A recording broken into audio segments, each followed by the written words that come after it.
नमस्कार दोस्तों, स्वागत है आपका हमारे YouTube channel uro care doctor Mukesh Kumar Vijay में।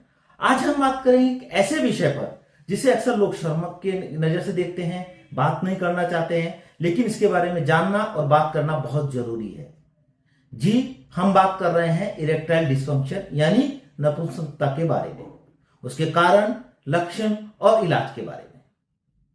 इरेक्टाइल डिस्फंक्शन क्या होता है?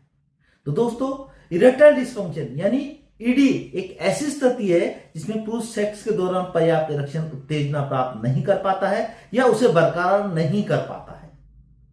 यह एक आम समस्या है और उम्र बढ़ने के साथ में और भी आम हो जाती है, लेकिन इसका मतलब यह नहीं है कि इसका इलाज नहीं है। इसके मुख्य कारण क्या है? ईडी होने के, इरेक्टाइल डिस्फंक्शन होने के कई सारे मुख्य कारण हो सकते हैं। उसमें कुछ शारीरिक कारण होते हैं। ये मेनली 5 कारण होते हैं जिनकी वजह से आपको इरेक्टाइल डिस्फंक्शन हो सकता है। वो है फर्स्ट, मधुमेह मतलब डायबिटीज, हाई ब्लड प्रेशर, मोटापे की वजह से, हार्मोनल असंतुलन, ये आपका टेस्टोस्टेरोन हार्मोन में कुछ इंबैलेंस हो रहा है, उसकी वजह से यह हो सकता है, और हार्ट की बीमारी। अगर किसी तरह की हार्ट की बीमारी है तो इन शारीरिक कारणों से आपको इरेक्टाइल डिस्फंक्शन हो सकता है। उसके अलावा कुछ मानसिक कारण भी होते हैं जिनकी वजह से आपको इरेक्टाइल डिस्फंक्शन हो सकता है। उसमें है स्ट्रेस, मतलब आप तनाव में रहते हैं, एंजाइटी मतलब आप बहुत ज्यादा चिंता करते हैं, आप डिप्रेशन में रहते हैं, या आपको रिलेशनशिप में कुछ समस्या है, आपकी वाइफ या आपकी जो फियांसीज है उसके साथ में रिलेशनशिप में कुछ समस्या है, कुछ प्रॉब्लम है।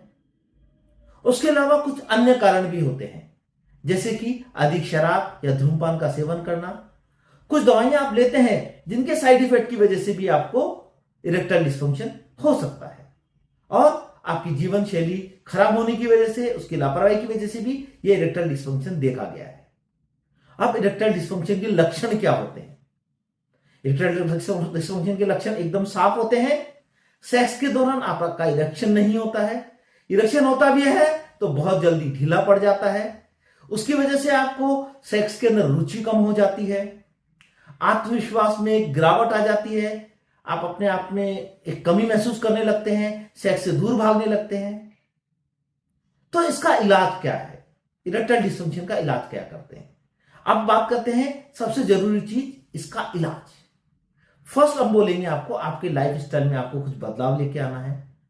आपको हेल्दी फूड का सेवन करना है, हेल्दी फूड खाना है, फास्ट फूड वगैरह का सेवन कम करना है, रेगुलरली एक्सरसाइज आपको करनी है, उससे आपकी बॉडी में टेस्टोस्टेरोन का सिक्रेशन ज्यादा होगा और आपका इरेक्टाइल डिस्फंक्शन इंप्रूव करेगा।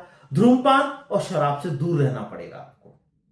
2 नंबर, आपको काउंसलिंग या थेरेपी की जरूरत पड़ सकती है, क्योंकि मानसिक कारणों का समझना और उसका हल करना भी जरूरी है। मानसिक कारणों को दूर करेंगे तो आपका इरेक्टाइल डिस्फंक्शन दूर हो जाता है। और 3 नंबर पे कुछ दवाइयां होती हैं जो कि आप डॉक्टर की सलाह से ले सकते हैं, जैसे कि टडालाफिल, सिल्डेनाफिल। उन दवाइयों के सेवन से आपका इरेक्टाइल डिस्फंक्शन ठीक होता है। और लास्ट में हम बोलते हैं आप डॉक्टर से प्रॉपर सलाह लें, क्योंकि वो सही ढंग से आपका कुछ डायग्नोस्टिक, ब्लड टेस्ट और कुछ अल्ट्रासोनोग्राफी, पेनिस्किन की करवाएंगे। उसके लिए आप ट्रीटमेंट के लिए आप यूरोलॉजिस्ट के साथ में और एंडोलॉजिस्ट के साथ में जरूर मिलें और अपना ट्रीटमेंट टाइम से कराएं। अब बात करते हैं इरेक्टाइल डिस्फंक्शन से क्या गलतफहमियां लोगों के बीच में जुड़ी हुई हैं।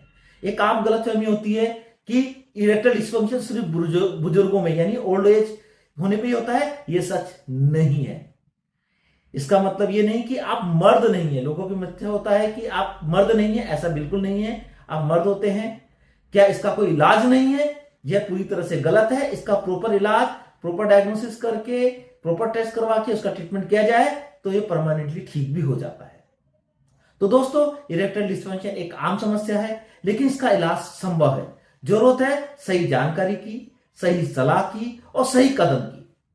अगर आपको और आपके किसी जानने वालों को यह समस्या है तो बिना झिझक डॉक्टर, यूरोलॉजिस्ट के साथ में आप बात करें और उनके साथ आपका प्रॉब्लम को शेयर करें। और ये वीडियो आपको अच्छा लगा है तो इसे लाइक करें, शेयर करें और हमारे चैनल को सब्सक्राइब करना ना भूलें। अब नेक्स्ट वीडियो में हम मिलेंगे नई जानकारी के लिए को लेकर। आप चाहे तो इसमें अपने वीडियोस, ग्राफिक या इंटरव्यू क्लिप्स भी आप डाल सकते हैं। और मेरा व्हाट्सएप नंबर भी यहां दे के रखता हूं, ताकि आपको कोई प्रॉब्लम हो तो मेरे पर्सनल व्हाट्सएप नंबर पे आप ये कर सकते हैं। नमस्कार, स्टे हेल्दी,